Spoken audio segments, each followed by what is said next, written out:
नहीं करनी माँ शादी वादी, कितनी बार कहा है नहीं करनी। देख लिया है क्या होता है शादी करके, रोज का लड़ाई झगड़ा, परेशानी नहीं खड़ी करनी मुझे। हमने भी तो शादी की ना, हम नहीं शादी करते तो तू कहाँ से आता। बढ़ाया, शादी तुझे करनी ही पड़ेगी। वहीं दूसरी तरफ पद्मा के घर। माँ रहने देना, क्यों मेरी जिंदगी बर्बाद करने पर तुली है। मैं नहीं कर सकती इतना सारा काम धाम, और ससुराल वालों के ताने मुझसे नहीं होंगे। अरे ताने कौन देता है आजकल ससुराल में, सब पढ़ी लिखी बहू चाहते हैं, और तू तो मेरी बेटी प्रोफेसर है, कोई भी तुझे कुछ नहीं कहेगा। कर ले बेटा शादी। तो आप लोग तो समझ ही गए होंगे, ये कहानी है रोहित और पद्मा की, जो किसी भी हालत में शादी नहीं करना चाहते, लेकिन इनके माँ बाप। डॉक्टर साहब एक काम करना था आपसे, थोड़ा मतलब जरा अजीब है बात। कहिए कहिए भाभी जी, क्या हुआ। वो मेरा रोहित है ना, शादी के नाम से भागता है, तो सोचा अगर कोई ऐसी रिपोर्ट बना दो जिसमें लिखा होगा कि उसको कोई बीमारी वगैरह है और शादी जल्दी करनी चाहिए, वरना आप समझ गए ना। अरे भाभी जी, ये मैं कैसे करूं, ये तो बिल्कुल गलत बात है। अरे डॉक्टर साहब, बेटे की माँ हूं मैं, बस एक बार झूठी रिपोर्ट नहीं, बस थोड़ी सी बढ़ा चढ़ा कर लिख दो ना, बेटे की शादी करानी है मुझे बस। ठीक है, लेकिन भाभी जी बाद में मुझे मत फंसाइएगा। उधर पद्मा के घर में। पद्मा बेटा जरा इधर आ। हाँ दादी, क्या हुआ। बेटा ये बुढ़िया अब ज्यादा दिन की मेहमान नहीं है, बस एक ख्वाहिश है, तेरा हाथ किसी अच्छे लड़के के हाथ में देख लूं। दादी फिर वही बात, तुम बिल्कुल ठीक हो। ठीक हूँ अभी, कल का क्या पता बेटा, डॉक्टर ने भी कहा है दिल कमजोर हो रहा है। देख पद्मा, दादी की बात मान ले बेटा, इनकी एक ही इच्छा है, प्रोफेसर बेटी की शादी देखना चाहती है ये। पर तू भी ना दादी को बीच में मत लाना। बीच में क्या लाना बेटा, मैं खुद आई हूँ, तू मेरी लाडो है ना, तेरे बिना ये घर सुना लगता है, मुझे एक बार हाँ कर दे बेटा। दादी बस एक बार मिल ले लड़के से, अगर पसंद ना आए तो मैं कुछ नहीं कहूंगी, पक्की वाली बात। ठीक है दादी, एक बार मिल लेती हूँ, बस मिलना भर। हाँ, बस यही काफी है अभी के लिए। रोहित सड़क पर बेमकसद टहल रहा था, मन में बस एक ही उधेड़बुन, कैसे माँ को समझाए। यार इस शादी के चक्कर से कैसे निकलूं, माँ मानती नहीं है, कोई रास्ता निकालना होगा। तभी उसकी नजर एक रंगीन पोस्टर पर पड़ी जो दीवार पर चिपका था।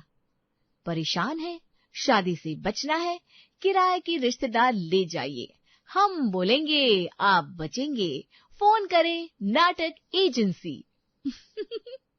रोहित रुका, दोबारा पढ़ा, फिर मुस्कुराया। अरे वाह, ये तो कमाल का आइडिया है। एक लड़की ले जाओ, माँ के सामने बोल दे मुझसे शादी नहीं करनी, माँ खुद चुप हो जाएगी। उसे झट से फोन निकाला। उधर पद्मा भी अपने घर से निकली थी, दादी की बातें दिमाग में घूम रही थी। बस भी करो यार, दादी माँ सब पीछे पड़ गया, एक दिन चैन से जीने नहीं देते। वो चलती चलती उसी गली में आ गई और उसकी नजर भी उसी पोस्टर पर पड़ी। किराए के रिश्तेदार, ये क्या बकवास है। फिर दोबारा पढ़ा, रुको, मतलब एक लड़का ले जाओ और वो माँ के सामने बोल दे नहीं पसंद, तो माँ भी चुप, दादी भी चुप, और मेरी जान भी छूटे। उससे भी फोन निकाला। नाटक एजेंसी के दफ्तर में मालिक रमेश जी अपनी कुर्सी पर बैठे थे, एक हाथ में चाय, दूसरे में अखबार।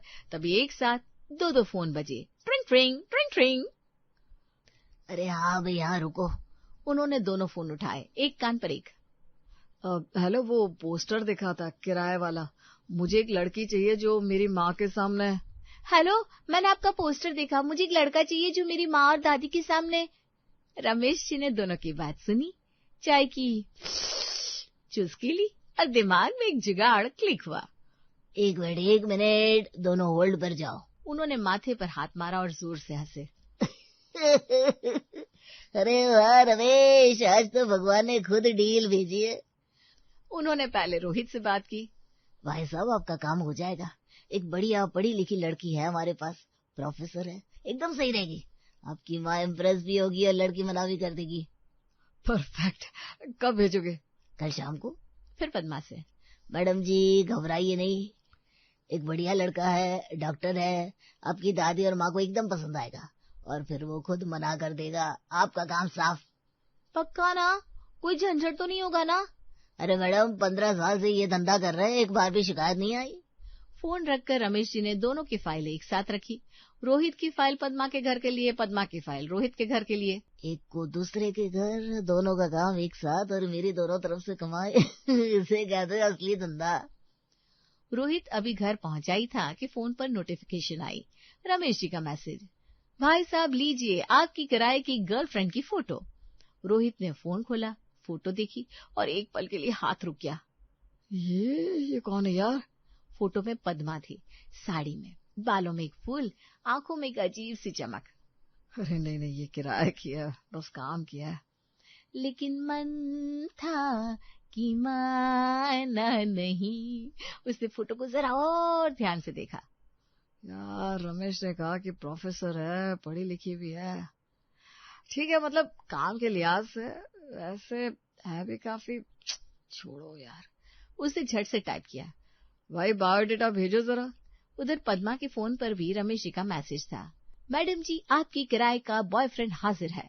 पद्मा ने फोटो खोली, रोहित की फोटो, कुर्ते में, सीधी नजर से कैमरे को देखता हुआ।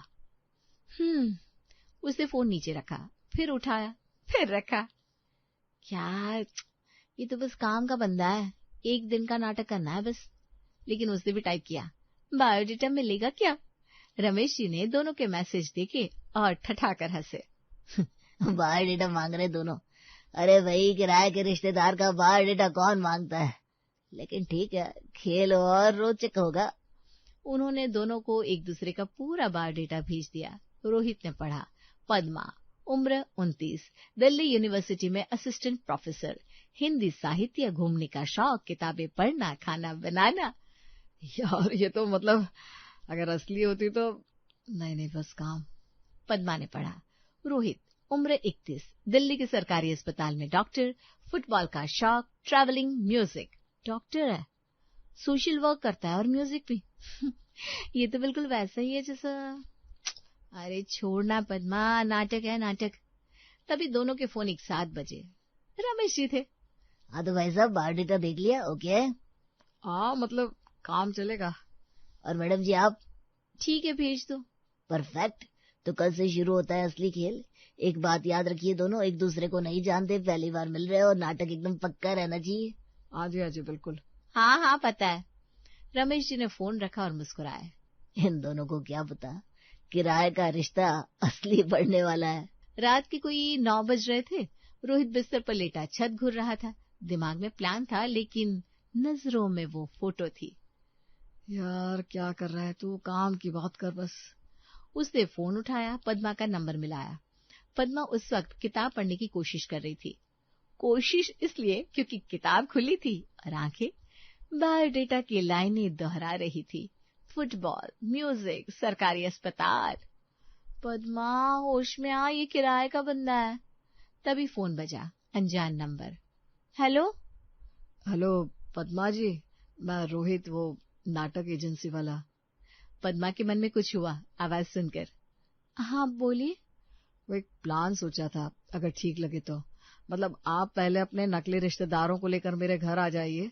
मेरी माँ को लगेगा लड़की वाले आए हैं मिलने, और वो लोग ऐसा तमाशा करेंगे कि मेरी माँ खुद कह देगी नहीं करनी शादी। बात खत्म। फिर मैं अपने नकली रिश्तेदार लेकर आपके घर आऊंगा, आपका भी काम हो जाएगा। एक तीर दो निशान है। पद्मा ने सुना, प्लान एकदम सही था, लेकिन न जाने क्यों उसके मन ने हाँ नहीं कहा। क्या हुआ, कोई दिक्कत है? नहीं दिक्कत तो नहीं है, बस मुझे थोड़ा सोचना है। सोचना? क्या सोचना है इसमें, प्लान तो एकदम सॉलिड है। सॉलिड है, लेकिन मैं कल बताती हूँ ना, ठीक है?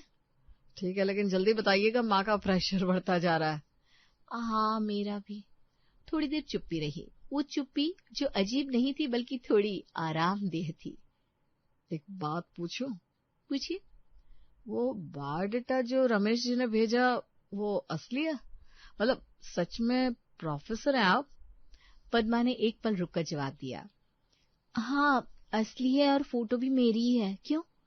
नहीं बस ऐसे ही। ऐसे नहीं, बताइए ना। अरे कुछ नहीं, बस कंफर्म कर रहा था। एजेंसी वाले कभी कभी पुरानी फोटो लगा देते हैं ना। पद्मा हल्का मुस्कुराई। लेकिन रोहित को दिखा नहीं। और आपका डॉक्टर वाला बायोडेटा, वो सच है? हाँ बिल्कुल सच है। सरकारी अस्पताल 5 साल हो गए। और फोटो? वो भी मेरी ही है, हाल की है। मतलब? मतलब ठीक है। बस ठीक है। हाँ बस ठीक है। रोहित मुस्कुराया बिना वजह। ठीक है, तो कल बताइएगा प्लान के बारे में। हाँ बताऊंगी, रात को नींद आए तो। आपको भी नहीं आ रही? मैंने ये कब कहा? कहा नहीं, लेकिन रात के 9 बजे कोई नींद की बात तो नहीं करता। पद्मा के मन में कुछ हुआ और उसे पता चल गया कि जो हो रहा है वो सिर्फ नाटक नहीं है। गुड नाइट रोहित जी। गुड नाइट पद्मा जी। फोन रखते ही पद्मा ने किताब बंद की और छत की तरफ देखा। क्या हो रहा है मेरे साथ? अगली सुबह पद्मा का फोन आया। रोहित जी, हाँ है मेरी, लेकिन एक शर्त है। क्या शर्त? पहले आप मेरे घर, फिर मैं आपके घर। डील? डील। तय दिन रोहित नाटक एजेंसी की पूरी फौज लेकर पद्मा के घर पहुंचा। नकली माँ, नकली बाप, नकली चाचा और सबसे खतरनाक नकली बुआ उर्फ कमलावती देवी, जो इस टीम की असली हथियार थी। पद्मा के घर में बैठक जमी, चाय नाश्ता आया, माहौल ठीक ठाक था। तभी बुआ कमलावती ने मोर्चा संभाला। भाई हमारा रोहित तो डॉक्टर है सरकारी, लेकिन बेटा ये बताओ, लड़की का रंग थोड़ा मतलब धूप में रहती है क्या ज्यादा? पद्मा की माँ का माथा ठनका, लेकिन डॉक्टर दामाद याद करके चुप रही। जी नहीं, प्रोफेसर है हमारी बेटी, यूनिवर्सिटी में पढ़ाती है। अच्छा पढ़ाती है, तो घर का काम कौन करेगा? पढ़ी लिखी बहू है, आजकल चूल्हा छूती नहीं। पद्मा के पिताजी ने चाय का घूंट लिया और दांत पीसे। नकली बाप ने भी शो ऑफ शुरू कर दिया। देखिए भाई साहब, हमारे घर में 2 गाड़ियां है, कोठी है, रोहित की तनख्वाह 80,000 है, तो लड़की वाले क्या दे रहे हैं? मतलब थोड़ा बहुत रस्म रिवाज गहने वहने। पद्मा के पिताजी का चेहरा लाल हुआ, लेकिन पद्मा की माँ ने हाथ दबाया। तभी अंदर से आवाज आई। पद्मा को बुलाया गया। पद्मा आई, हल्के नीले सूट में, बाल खुले, आंखों में वही चमक जो फोटो में थी।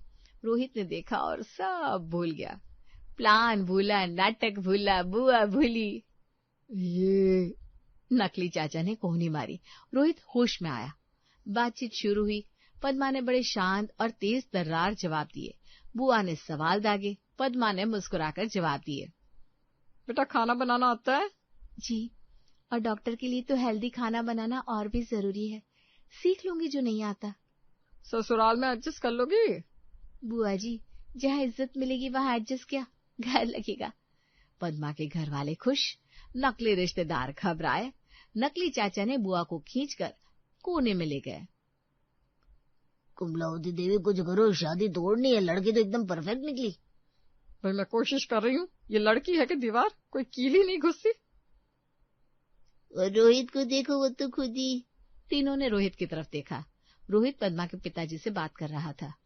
अंकल जी, आपकी बेटी ने जो रिसर्च पेपर लिखा है ना हिंदी साहित्य पर, मैंने पढ़ा है, सच में बहुत अच्छा लिखती है ये। पद्मा के पिताजी गदगद हो गए। बुआ ने मुंह पर हाथ रखा। हे भगवान, ये तो खुद ही रिश्ता जोड़ने लगा। पेमेंट कैसे मिलेगा हमें? रोहित से पूछो, वो तो अब लड़की वालों का वकील बना बैठा है। और उधर रोहित पद्मा से धीरे से बोला। आपने तो बुआ को एकदम चित कर दिया। वो तो ठीक है, लेकिन आप अपना प्लान भूल गए ना। रोहित ने पद्मा की आंखों में देखा। अरे हाँ, मैं तो भूल गया, बिल्कुल भूल गया। फिर तो मुझे ही मोर्चा संभालना होगा। बुआ एक बार फिर से सारे सवाल करती है, लेकिन इस बार अलग से पद्मा जवाब देती है। बेटा खाना बनाना आता है? मुझसे तो मैगी भी जल जाती है। एक बार कुकर में इतना ब्लास्ट हुआ कि छत पर दाल चिपक गई थी। पद्मा की माँ का मुंह खुला। पिताजी ने माथे पर हाथ रखा। घर की साफ सफाई? वो तो हमारे घर में काम वाली बाई है ना, तो मुझे आदत ही नहीं है कुछ करने की।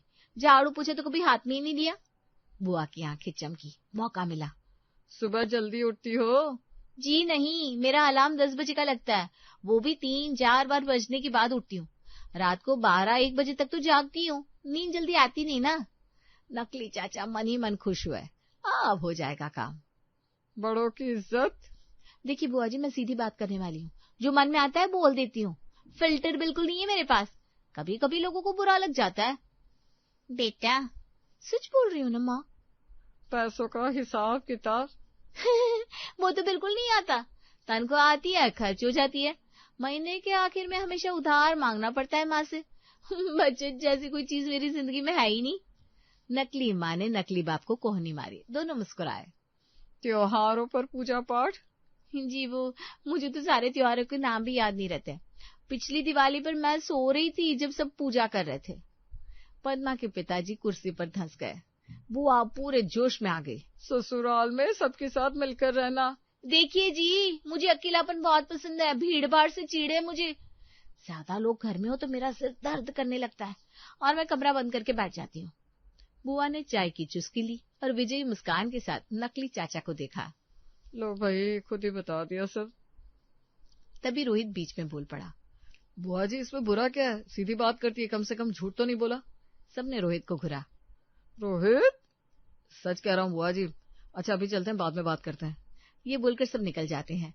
बुआ और नकली रिश्तेदारों की हरकतें देखकर पद्मा के पिताजी का सब्र टूट गया। देखिए लड़का अच्छा है, डॉक्टर है, हमें कोई आपत्ति नहीं है, लेकिन घर वाले।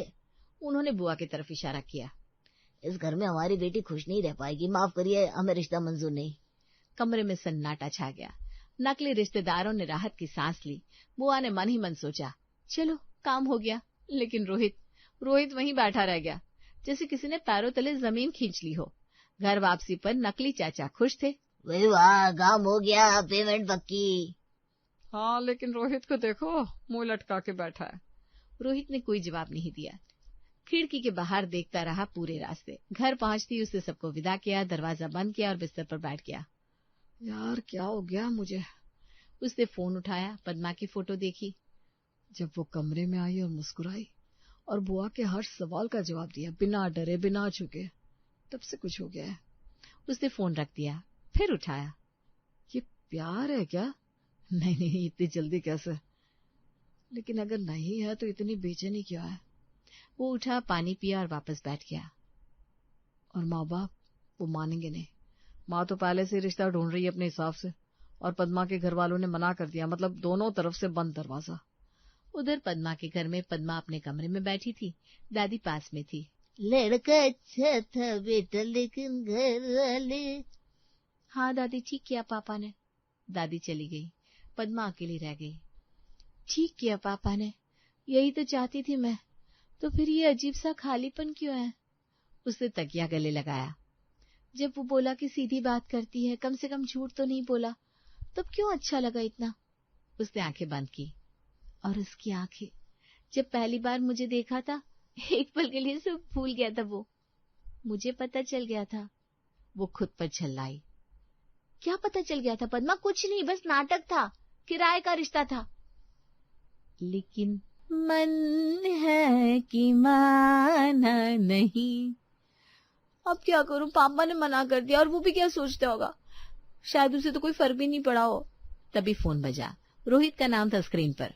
पद्मा का दिल एक धड़कन चुक गया। उसने फोन हाथ में लिया, लेकिन उठाया नहीं।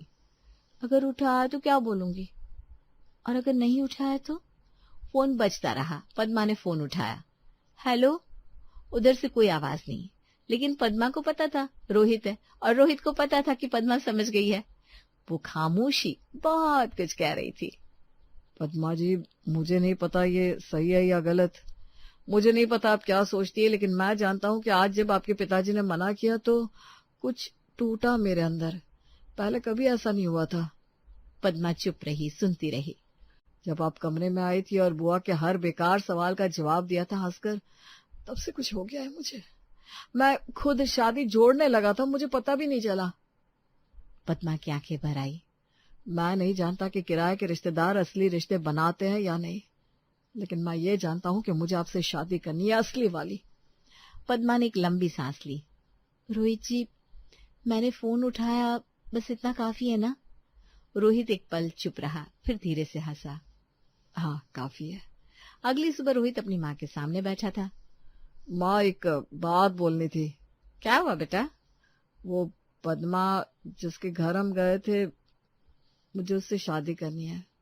माँ ने चाय का कप रख दिया। वही जिसके घर वालों ने मना कर दिया? हाँ, लेकिन माँ वो लड़की, एक बार मिल लो उससे, बस एक बार, फिर तुम खुद कहोगी। और वो नकली रिश्तेदार? रोहित ने सिर झुका लिया। माँ, वो सब मैंने करवाया था शादी से बचने के लिए, लेकिन उल्टा हो गया। माँ ने बेटे का चेहरा देखा, वो भाव पहचाना जो पहले कभी नहीं देखा था। सच में पसंद है तुझे? सच में माँ। माँ ने माथे पर हाथ मारा, फिर मुस्कुराई। चल मैं खुद चलती हूँ माफी मांगने। उधर पद्मा ने दादी का हाथ थामा। दादी वो रोहित, वो अच्छा है, सच में बहुत अच्छा है। मुझे पता था बेटा, आंखें देख लेती है मेरी। पापा मानेंगे? दादी उठी, पद्मा का हाथ थामकर हॉल में आई। बेटा इस बुढ़िया ने जिंदगी में बहुत कुछ देखा है। लड़का सच्चा है, घर वाले सुधर जाते हैं, लेकिन सच्चा इंसान बार बार नहीं मिलता। पद्मा के पिताजी चुप रहे, फिर बोले, अगर वो खुद आकर माफी मांगे तो सोचूंगा। अगले ही दिन रोहित अपनी माँ के साथ आया, बिना नकली रिश्तेदारों के, बिना नाटक के, सिर्फ सच लेकर। भाभी जी माफ कर दीजिए, वो बुआ वाला नाटक मेरे बेटे की बेवकूफी थी, लेकिन दिल का साफ है ये। पद्मा के पिताजी ने रोहित को देखा। बेटा सीधे बताओ, मेरी बेटी को खुश रखोगे? पूरी जिंदगी कोशिश करूंगा अंकल जी। शादी की तैयारियां शुरू हो गई, घर में रौनक आ गई। रमेश जी को जब सब पता चला तो उन्होंने माथा पकड़ा। 15 साल में पहली बार हुआ है, किराए का रिश्ता असली हो गया। और फेरों के वक्त जब पद्मा ने रोहित को देखा और रोहित ने पद्मा को, दोनों की आंखों में वही बात थी जो उस रात खामोशी में कही गई थी कि आग दोनों तरफ बराबर थी, बस कहने की देर थी।